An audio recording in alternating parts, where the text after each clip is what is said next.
Welcome to Resilience Development in Action with Steve Bisson. This is the podcast dedicated to first responder mental health, helping police, fire, EMS, dispatchers, and paramedics create better growth environments for themselves and their teams. Let's get started.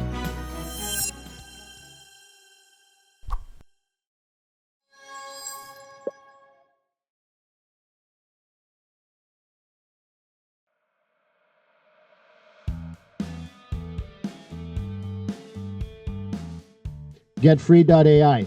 You heard me talk about it. I'm going to keep on talking about it because I love it. I've had about a year and a half, 18 months practice with it, and I still enjoy it. And it saves me time and it saves me energy. Free.ai takes your note, makes what you're talking with a client, just press record. And it does either transcript, it does a subjective and an objective with a letter if needed for your client and for whoever might need it. So for $99 a month, it saves me so much time that it's worthwhile. And if you do it for a whole year, guess what? You get 10% off. More importantly, this is what you got to remember because you are my audience that listens to Resilience Development in Action. If you do listen to this and you want to use free.ai, put in the code STEVE50 in the promo code area, STEVE50, and you will get $50 off in addition to everything we just talked about. Get freed from writing your notes. Get freed from even writing your transcripts. Use that to your advantage. Free.ai, a great service. Go to getfree.ai and you will get one of the best services that will save you time and money. And I highly encourage you to do so. Well, hi, everyone, and welcome to episode 235. If you haven't seen episode 234 or listened to it, it was with Sarah Abbott. Please go back and listen to it. We have a history, me and Sarah. It was a great conversation. Really appreciate it. But episode 235 is a returning guest and a returning, shall I even go, a friend, because we worked together on a very important project that I was really excited about. We unfortunately weren't able to get more funding on the subject, which was the Mindful Guardians. And I really appreciate it because I felt like I was being accepted in an environment that, again, I've never been in the military. And the Coast Guard really needed the support at the time, but it was so helpful. And hey, turns out Justin is a veteran of the Coast Guard, among other things, but I'm going to let him decide what he wants to talk about. So, Justin Jacobs, welcome to Resilience Development in Action. Thanks, Steve. Good to be back here with you. I was excited to hear you, like Blight, who was on a couple of weeks ago, said, you should contact Justin. And I'm like, yeah, he'd be great. And you responded right away. I was so excited. So I'm so happy to have you on.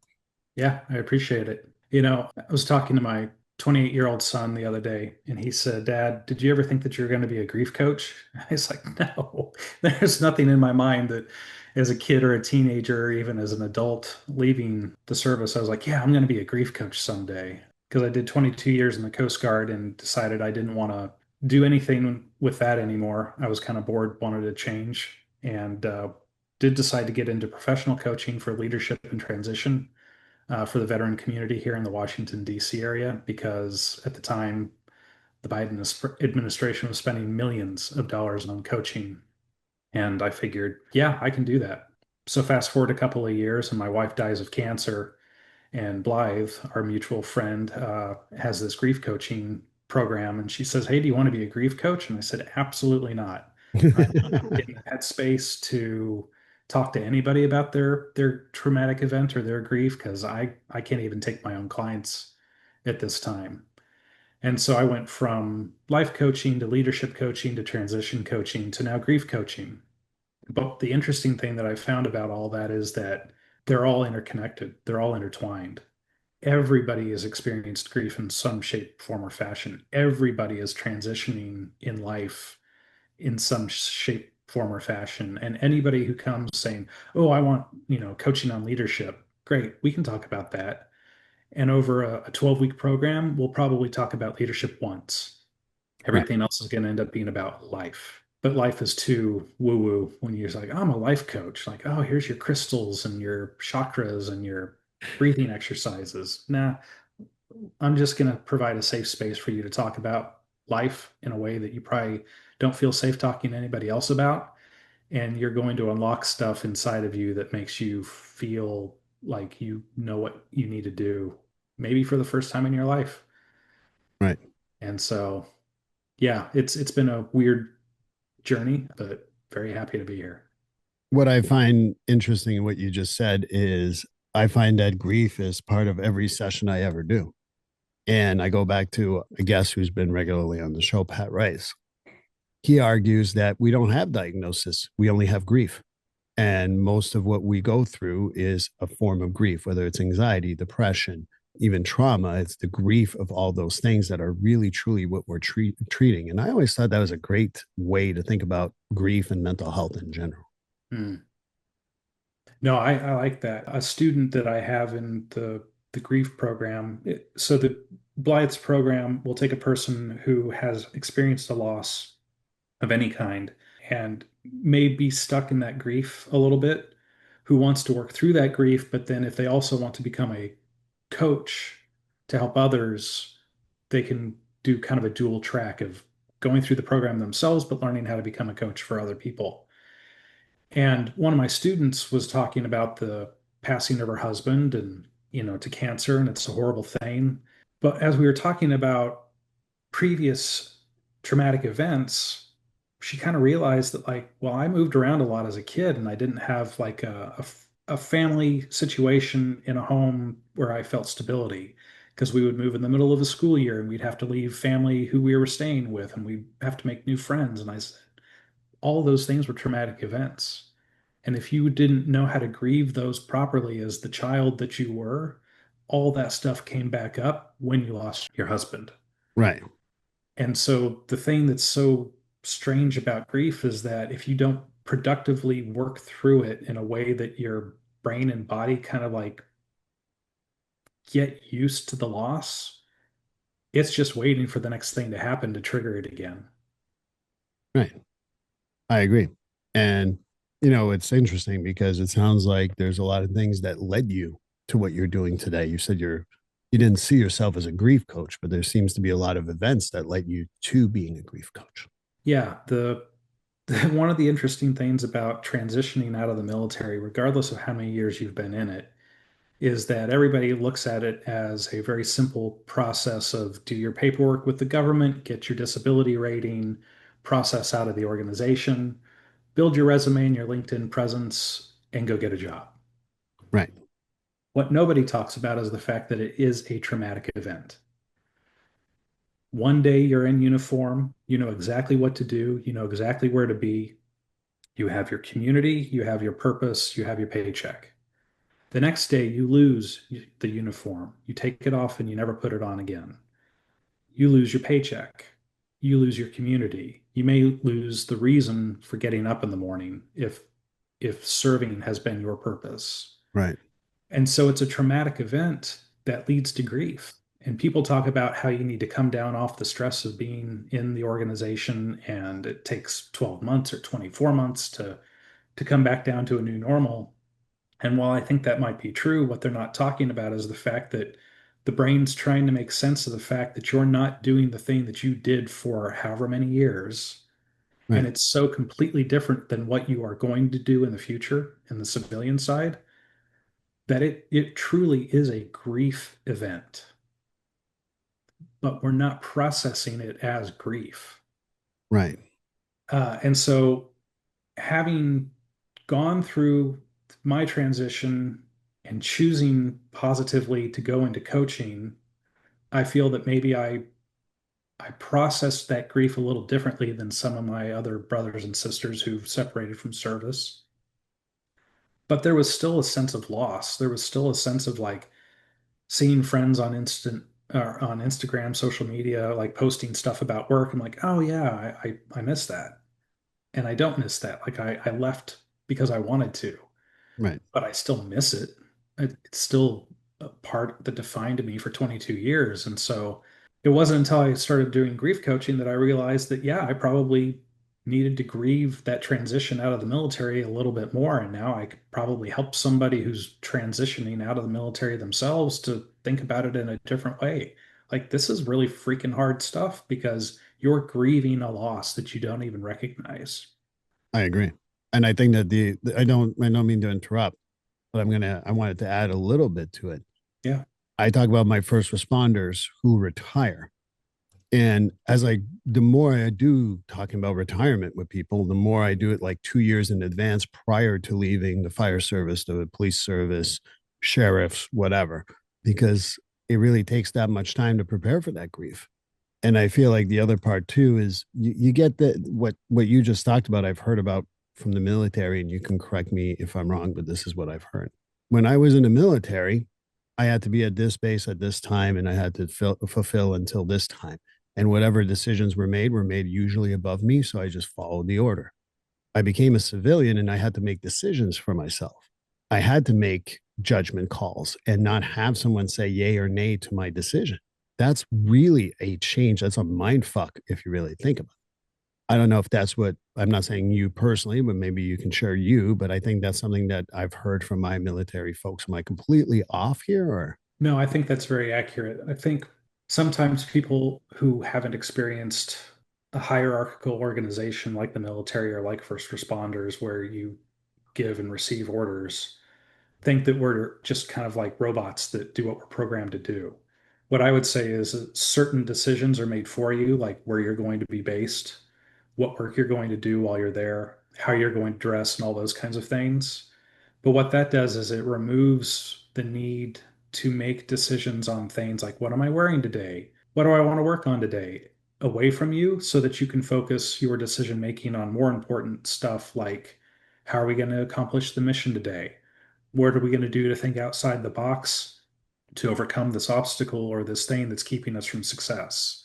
How am I going to interact with the people who I'm responsible for to make sure that they're getting what they need to perform at peak efficiency? So Right. there's a lot of decision making being made by the military member inside the organization that they're excellent at doing when they land in the right vocation after the military. Right. The problem that I think the military member has is you separate from service and you're in, whatever state, whatever location around the globe. And now it's like, you decide where you want to go. Okay, well, maybe I want to go home. Maybe I don't. Maybe I don't even have a home because I've been in for so long. No place really is home anymore. Do I need to go where the job is?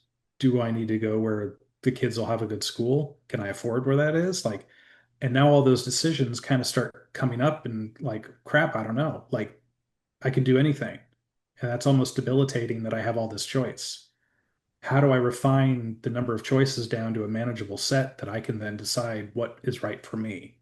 Right. And there's no playbook. There's no way to figure that out. And you're retiring from the military, you're in your mid 40s, right? You're a young person who has another 25-year career ahead of them if you want. Right. That's a long freaking time. And you think that like, well, I've got to make the right decision because that sets the trajectory for the next 25 years. If I don't make the right decision, then crap, this won't work. Right. Well, 70% of the military leaves their first job within like the first 6 to 12 months because it's the wrong fit. They jumped into what was expedient and looked right, but then they get there and they realize this wasn't the right thing. And then they find the right thing afterwards, hopefully, and then they start doing better at it. But yeah, back to the original point. It's not that we can't make decisions, it's that we don't know what the right decision is because we've never been confronted with having to make that decision before. The last time we did was when we were 18 or 21 and we raised our right hand and took the oath. After that, it was kind of like, where am I going now? Where we tell you to? Okay. Well, I think that you hit something that, kind of like, I don't, when I never served, but if I served, I'd be like, okay, what's my uniform? This is the uniform. This is what we're wearing today. That's what everyone's wearing. This is what we do on Tuesdays when we're in Mount Fuji or whatever. There's no thought process there. You just put it on. Getting up in the morning and choosing from 5 shirts is really complicated. And Mhm. I go back to a French expressions, and I'm sure there's a good English expression. If you find it, please let me know. But the French expression is too many choices is like not enough. When people go to the Cheesecake Factory, they take a long time before making a decision because that menu is overwhelming. And at the same thing, if you go to some French restaurant with 3 choices, it's also as daunting because you get that wrong, everything's wrong. And I think that that's what you're kind of describing when you talk about the military system and in general, any military, paramilitary decision making. And that's where the first responders fall. They're not quite military, but they're definitely paramilitary. Oh yeah. Yeah, absolutely. Yeah, and they're exactly the same way. Here's your uniform. This is what time you show up. This is the work you're going to do. You're going to make 1,000 decisions during the day about how to protect the public, rescue the person, put out the fire, like really wicked hard stuff. But you kind of have the bandwidth to make those really hard decisions because you didn't have to decide, oh, am I wearing my blue shirt today? Oh, am I going to wear the red one? Like, yeah, no, I know No. what I'm wearing every day. I know for me, I know what I wear every day. It's something as casual as I possibly can. Just shout out to our conversation right before this. Yeah. But yeah, no, I think that that's part of it. Like one of the things that, again, I've been told, and you correct me if I'm wrong, sometimes I've heard the expression that the Coast Guarders are the first responders of the military branch. And so you get a lot of like rescues, you get a lot of those things that you have to do because you're the Coast Guard. Am I wrong, by the way? Number one. And number two, is that what makes you kind of like understand a little more about the first responder world? Yeah, I think the Coast Guard very much is a first responder organization because bad stuff happens out there on the water, and it's the Coast Guard who's expected to show up and fix it. Whether that's a hurricane that's coming, an oil spill, a search and rescue mission, law enforcement, drugs, counterterrorism, name the thing. Capsize. Yeah, I mean, we're the only military organization that's allowed to function inside the United States without violating a ton of laws. And so we're that weird mix of like, yeah, we're military, we're kind of paramilitary also, and we're definitely first responder. And And that makes, so, go ahead. well, and so it was that connection to understanding what, I'm not a cop, I'm not a firefighter, I'm not a paramedic, but I understand the mentality of I'm out there serving the people who I live amongst in my community because when bad stuff happens, somebody needs to show up. Right. And the trauma that a person doing that work undergoes while doing that job is exactly like what the Coast Guard's going through. Whether you're going to a house fire or a boat fire, if you're having to sift through the ashes to find the person, hopefully still alive, it's the same kind of moral injury. I joined this organization to save life, and today maybe I wasn't able to save life. Yeah. Which is really brings up the trauma that you kind of face on a regular basis with, again, the Coast Guard and all that. I've been clear on this podcast, but I like to always remind people I've never served in the military. I have never been a first responder in my life. I'm a mental health counselor who's worked with both organized like those types of organizations for a long time, but I don't pretend I'm one of them. So sometimes I go, hey, I don't know. And it's okay for me to say that. Hmm. But I think that with the trauma that the Coast Guard, and particularly I talk about, I live in New England, there's a lot of capsized boats, and I know what those rescues can look like. And it's not like, well, the weather's not, it's bad. We can't go. We're going to wait a couple of days. No, and they got to go when they're called in, whether it's on a boat, whether it's on a helicopter, they go out. And you get there, maybe the person's good, person's dead, person has hypothermia, person's having a stroke, person, whatever. It's a very unpredictable scene when you get there. And I think that that sometimes causes a little bit of trauma. And I know that part of grief is trauma too. You want to explain a little bit about that in the sense that how's your experience really helped you being a first responder of the military world and how to address that trauma for those first responders who may not know how to deal with it because you will face it whether you like it or Yeah, so, full disclosure, most of my career in the Coast Guard was not spent going out and doing that kind of work where I was rescuing the folks and seeing that firsthand. My job was actually trying to prevent that from happening by inspecting ships and facilities and treating the waterway kind of like a Department of Transportation treats a highway so that we didn't have to go save people from a burning boat. We inspected it and the boat was fine. But the people that I worked alongside who did have to do that work, you could tell that there was nothing that the military did. There was nothing that the Coast Guard did to prepare them for the moral injury that they were going to receive from doing that work with the best of intentions, expecting that they'd get there in time and the person would be okay.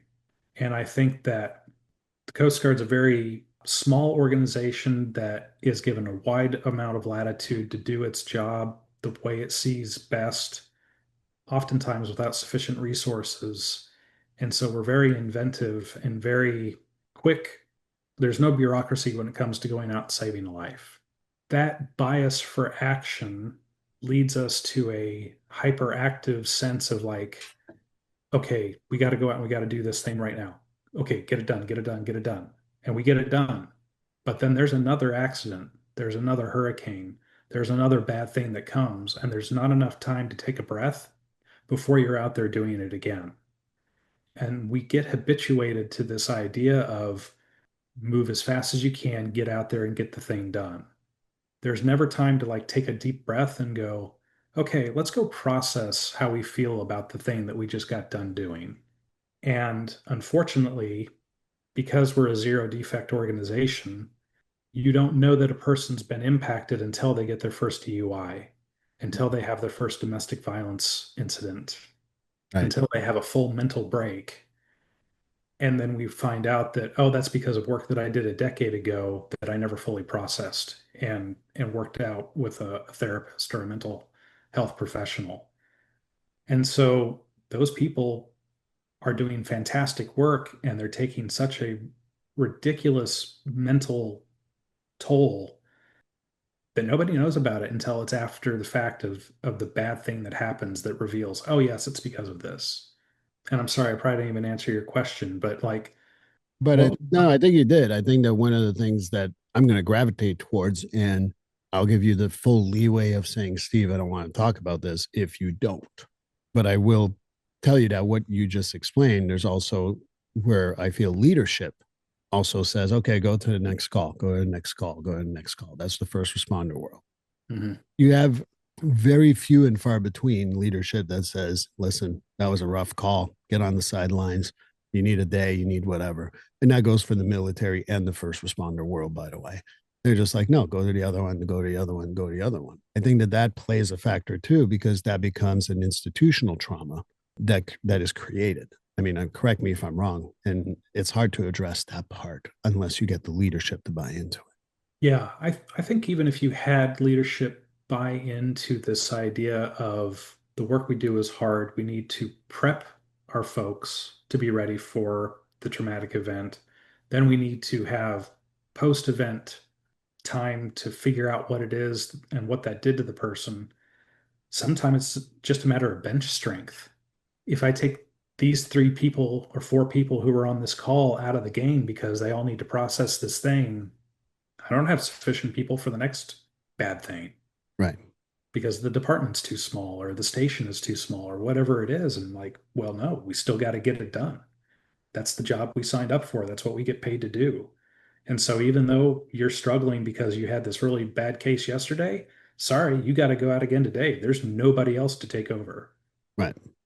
And so leadership could be completely on board with like, yeah, we need to talk about this stuff. We need to process this stuff. And I'm still going to make you go out when we need to. Okay. So let me be a devil's advocate here for a second. Mhm. So if we know that part of this go go go mentality can cause, long-term trauma, even long-term grief. Even if we have leadership on board, we're short staff or we have just enough staff and you still have to go out. How do you recommend people learn to deal with that grief or that trauma of some, like, it's not always PTSD for the record, it's trauma, there's a difference. But how do we teach people how to deal with that? Because some people, like, the old way, and you can correct me if I'm wrong, is bury it as far as you can. We saw how helpful that was when people came back from Vietnam. But anyway, that's just my 2 cents on my little message. So how do we encourage people knowing that the bench is short? We don't have anybody else, but we want to encourage the process. How can we do that? So this is kind of what we wanted to address with Mind Strong Guardians when we started it was let's give people a vocabulary for moral injury, for traumatic events, for all these things, because we'll spend millions of dollars on personal protective equipment, right? A firefighter knows how to don their suit and put on their SCBA and go fight the fire. And if any of that stuff isn't on right, they can't fight the fire because the heat's going to get them, the smoke's going to get them, and they can't stay in the fight. But I don't know that we spend any money on mental PPE. We're not prepping them with vocabulary and an understanding of when you go do this work and you see this thing, your brain and your body are going to respond this way, and that's completely normal. It's Right. not something to be ashamed of. It's not something to hide. It's something that when we come back to the station, the department, the whatever, everybody in the organization knows how to talk about this, not necessarily to fix, but maybe just to vent. Like today was hard. Like the thing I saw, I messed up. I'm like, I hear you, and you're not alone. I'm messed up too, and this sucks. But maybe that's just enough of a relief that when the next siren goes off and the next call needs to be made, that it's just a little bit better than it would have been if it was like, no, we're all tough and we're all strong and we're just going to bury it down deep and pretend like nothing's wrong. And tomorrow we'll go get shit faced, rinse, wash, and repeat. Right. And I think, much to the conversation that you were having with Blythe on the last podcast she was on, this younger generation sees the benefit of mental health conversations. And when they're old enough to be middle management or senior management, I hope that they're capable of instituting preventative measures so that we have mental PPE and we spend as much time and money on it as we do all the other ridiculous training that you have to take in an organization like that. Because holy cow, like, yeah, it's all well and good for me to know how to put on my flash hood before I put on my mask and put on my SCBA. But if I'm not going to be well because I'm expecting that every time I go out on a call, I'm going to fight the fire and save the person and everything's going to be okay, my brain's not going to be able to function when it sees that's not true.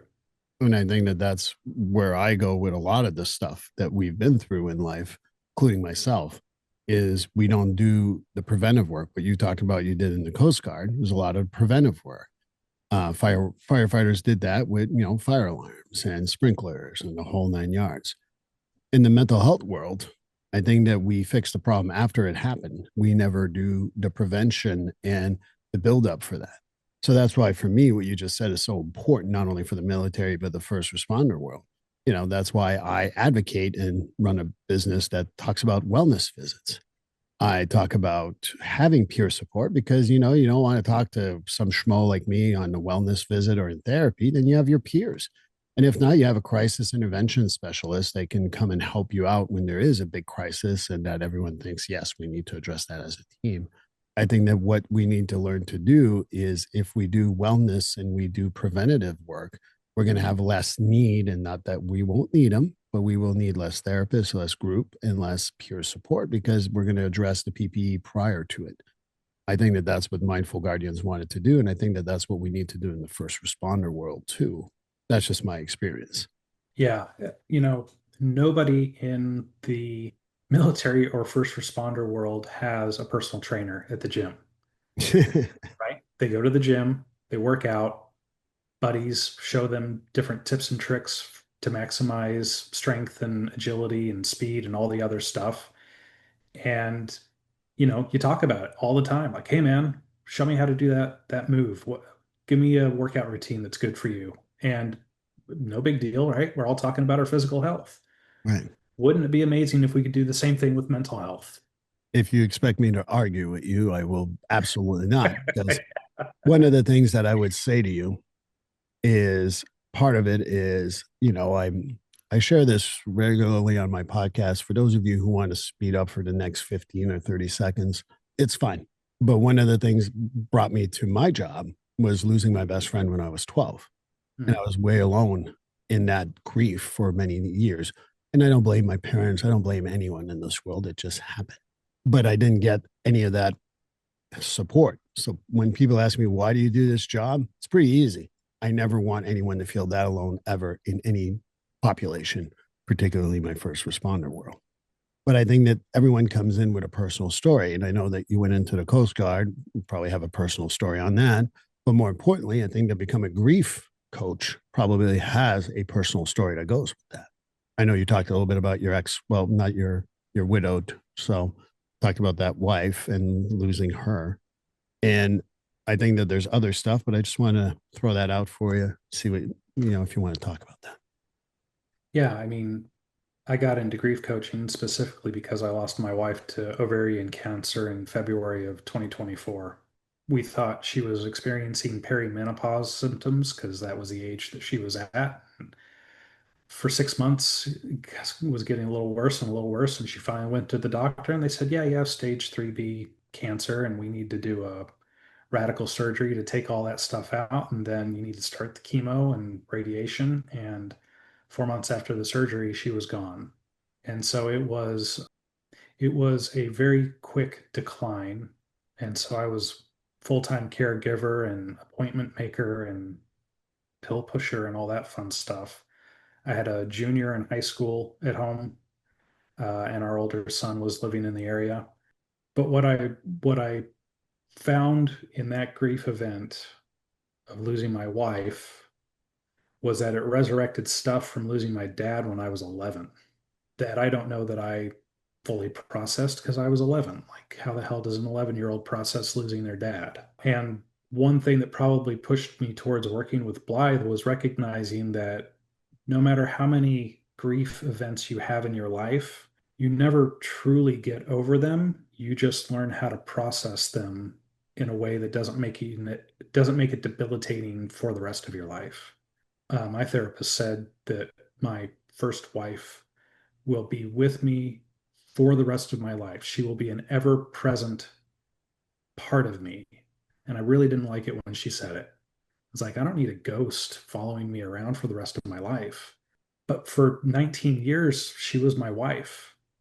And that means that, yeah, spiritually, physically, like however you want to describe it, we were an entity together. And to have a portion of me removed changes a person. And if you don't know how to talk about that stuff and process that grief, that is a debilitating thing that can end your life as well. I'm thankful that I have a fantastic support network of family and friends, people who love me and care for me, and that I was very open and honest about the way I felt as I was going through those first months of losing her. And I feel that I did a decent job of processing my grief. Now, I still went out and sought out therapy because I realized that I wasn't doing as great a job as I thought I was. But like you, I felt horrible losing my wife and saw people who had lost their spouse and were in that same mindset years or decades later. And felt so bad for them. I was like, I don't want anybody to feel stuck in grief like that for the rest of your life. And that's one reason why I decided to go in the direction of grief coaching because I feel that I have done a good job of processing my grief, that I am healthier than I was after losing her. I got remarried. I graduated a son from high school. He's in college now. I married off my other son.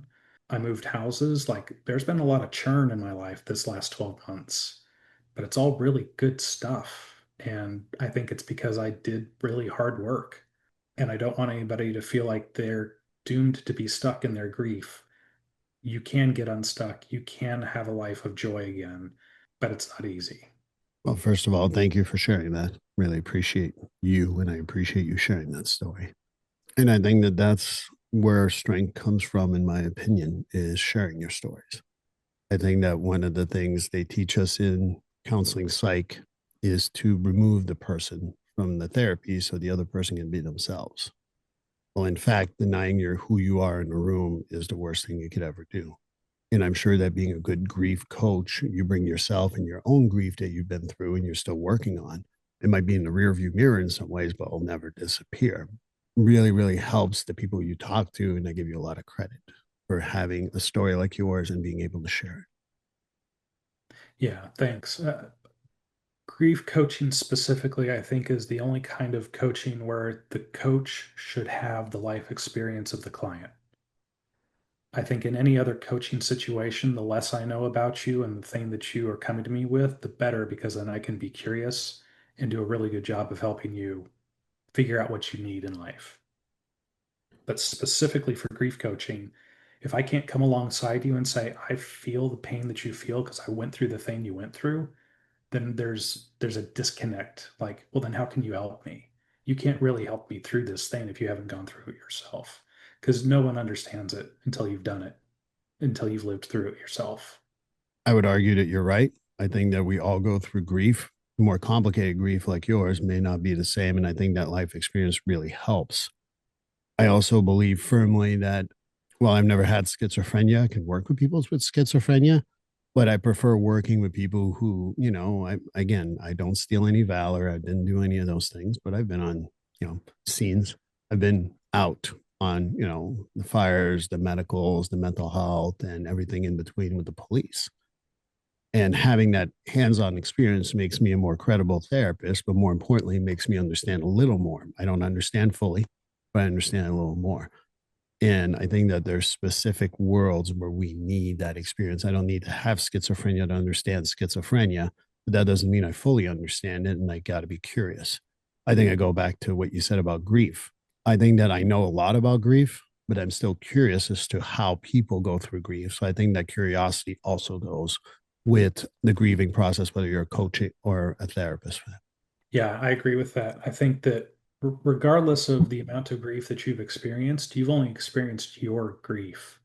And grief is like a fingerprint because you're a unique person and the person that you've lost was unique and your relationship was unique. No other person had the same relationship that you did with that person. Right. And so I'll never understand a client's grief. I'll be able to speak to similarities in the way that I felt or the idiot things that other people said trying to help me. But more than anything, I think it's just saying to the client, I don't understand what you're feeling, but I felt something similar.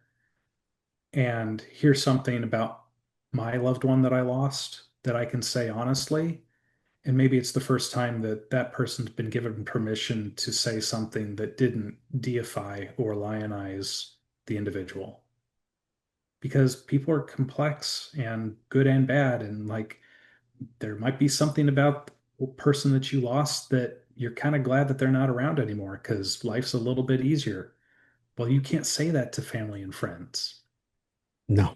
but you can say it to a coach, you can say it to a therapist, and being able to be honest and tell your story about something is freeing. Right. And I'm just going to do a PSA here for everyone. When someone dies for forever reason, including the cat, the dog, whatever people care for, don't tell them they're at a better place because that's an insult to where they were next to you in your life. So that's never good advice. So just if you're listening to this, never say to someone they're at a better place because my first instinct when people say that to me, how do you fucking know? So just want to put my PSA moment here because I hear that too often and it just drives me wild. Yeah, and that's perfect. The best thing to say to the person who lost somebody or something that they care and love about is that sounds really hard. Death, loss sucks. There's nothing good about it at all. That thing was here, that person was here, and now they're not, and I miss it, and Right. it sucks. And my favorite line is when people say they lost someone, whoever, or even an animal, because people dismiss animals, but not me. I always go, I have no clue how you're feeling. I've had my own grief, but it can't be the same as yours. Tell me Yeah, more about it.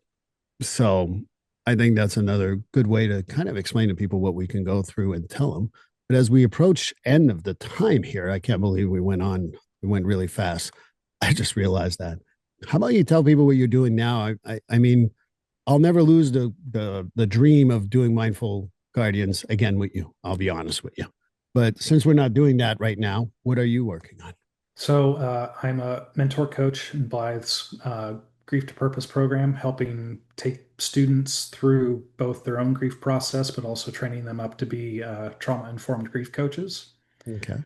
I hope to start working with first responders through a company that's going to hire me to be a grief coach. They kind of have a 12-month long program with psychiatrists, therapists, peer recovery specialists, and coaches. And so I look forward to working with first responders through that program. And then otherwise, I am still running my own company, Manly Grief. Don't really have a website, but I'm on Instagram, and I'm taking individual clients for grief coaching. And yeah, that's most of what I'm doing right now. I encourage everyone to go to his Instagram. Always good stuff. I actually follow him, and you can check if I'm following him because it's the truth. But yes, Blight's program is really good, and I'm happy that you're doing that. Working with the first responder and having a program like you just talked about is so important. It's unfortunate because I was in the Virginia area of Washington, D.C. a few months ago, and I wish we could have connected. But at one point, we're going to connect again, I hope. Yeah, that would be great.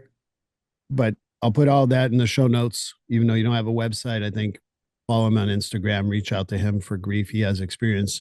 You haven't heard half his experience, if you ask me, here. And as a helper, but also as his own life. So, Justin, I can't tell you how much I appreciate having you on again. Hopefully, we'll have you on again soon, and we can talk more about grief and what you're doing, because that sounds super interesting with the first responder. Yeah, I'm looking forward to it. And I appreciate being on the podcast again. It's always good talking to you. Well, I want to thank you and thank everyone who's listening for episode 235 with Justin. I'm looking forward to seeing you in the next episode. Thank you. Please like, subscribe, and follow this podcast on your favorite platform. A glowing review is always helpful. And as a reminder, this podcast is for informational, educational, and entertainment purposes only. If you're struggling with a mental health or substance abuse issue, please reach out to a professional counselor for consultation. If you are in a mental health crisis, call 988 for assistance. This number is available in the United States and Canada.